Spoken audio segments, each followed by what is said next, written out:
It may not be the most serious dilemma facing us during this current time, but the closure of barbers and hair salons has led many of you taking matters into your own hands when it comes to your hair.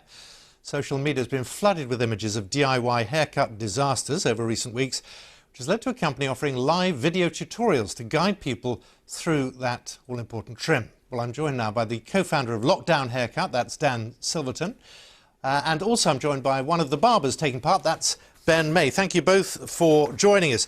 Dan, can I start with you? This idea, how does it work? Good question. So, as you said, lockdownhaircut.com is the UK's first online virtual barber and allows you to book a 20-minute video appointment with a professional barber like Ben to walk you or one of your friends through your own trim so that no one has to suffer from a bad haircut during lockdown. The important thing to mention here is that all of the profits that we generate from lockdownhaircut.com go to supporting the barbers directly and to supporting the NHS so we can really support our frontline heroes during this difficult time. But you're relying on yourself or maybe a flatmate to do this physically? Exactly. So it's a slightly unconventional kind of haircut. I think probably the first time in history that we've ever seen this kind of haircut being done on any kind of scale. But it's the best we can do for the moment, and it's certainly a lot better than doing a DIY haircut from YouTube, which I actually experienced myself about 2 weeks ago and ended up with one of the most horrendous haircuts of my life. Hopefully, I think it's grown out slightly now. But it's the next best thing to actually having a real barber cut your hair for you. Ben, I could see you smiling during that. I mean, there have been some horrors over this period, haven't there? There really have. It's actually been quite shocking to see some of the images coming through online. And I hope it actually makes people realise just how difficult it is to do our job. OK, so but I think the recommendation is to use clippers. You've got a pair with you. What are the main things to watch out for? I think that the biggest thing to be careful of is to make sure that when you are using a set of clippers, that you make sure you have your grades with you as well. The last thing you actually want to do is put a set of clippers onto your head straight with a zero and end up with a big bald patch in the middle of your head. That's not a good look. I was telling one of my director colleagues that this morning because he's done exactly that. Dan, if I can go back to you, what's the take-up been? What sort of feedback are you getting? It's been fantastic. So today is actually the first day that we've opened our doors and we're fully booked for today. We have really, really strong bookings for the rest of the week. And on the barber side, the reception has been fantastic as well. And we've had an influx of barbers who have contacted us asking to see if they could join and kind of support the cause as well. So it's been fantastic. What sort of experience have you had of when people say to their flatmate, will you do this for me? I mean, it's quite a responsibility, isn't it? It is. But I think at the same time, there is a general consensus at the moment that no one is going to be sporting probably the best haircut they ever have been. But this is an opportunity to at least try and avoid an absolute disaster.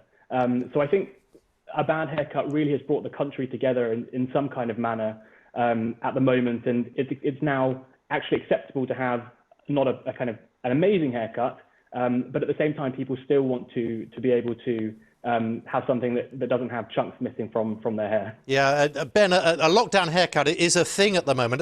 Particularly people, they get the cutters out, they get the scissors out, and they just go straight for it, don't they? That's not how to approach this. Yeah, I mean, I really wouldn't advise just going straight in. If you are at home and you don't want to join us on Lockdown Haircut, a couple of really simple hacks. Just keep tidy around your ears here and here so that when you are on a video call like this, no one has to know what's going on behind the ears. They can just see the front. Also as well, definitely don't try and grow long beards because that's not going to look good at the moment. Keep your facial hair nice and tight and clean and you'll look okay for the video calls. Dan, are you hiding something behind the head there? You said you had a disastrous haircut. You're looking rather trim at the moment. What's going on at the back? The front looks okay, but if there's a there's a bald patch. Don't look great. So I'm looking straight into the camera and I'm not moving for the rest of the interview. It's a brilliant ad, I must say, very clever. Ben, in terms of getting your friends to it, I mean, there's an issue of trust here, isn't there? Yeah, definitely. I've actually had a few of my regular customers contact me about wanting to get a haircut here, but their partners or their housemates are almost too scared to actually take the plunge with them. So, I've told them to just, hold tight and if at the same time, if you do have a housemate or you do have a partner who isn't willing, try it anyway. We can try and coach you through doing your own haircut. Oh, come on, that can go wrong horribly. Potentially. No, at the end of the day, we're raising money for charity, and I think that's the main key here. A lot of younger people. I was talking to my son, and I was horrified on a Zoom call at the weekend. He's shaved it all off. They're all doing that, aren't they? I think it's a pretty easy way to have to avoid actually looking pretty bad. So it's a good idea. If someone has a style, and what about women? Because for them this is really important. I mean, would you advise them to just let it grow and wait? I mean, I would. We are sort of hoping tentatively that perhaps we will be back at work within maybe 3 to 6 weeks. So I think, if you can hold fire, I would advise definitely holding fire. Dan, we should make the point, all those that use your service, they are professional hairdressers, aren't they? Yes, correct. They're all professional and independent hairdressers. So this is all about providing the best possible haircut that we can, and at the same time supporting the community. That's correct. Yeah, and when the time comes, you'll get a proper haircut, will you? Exactly. We're hoping to go out of business as soon as we can, so we can all get back to normal life and normal haircut. Well, I wish you. That's a very rare request, but I wish you luck with that. Ben, one last word to someone who just says, "I'm going in this afternoon." What is it? Just take it slowly.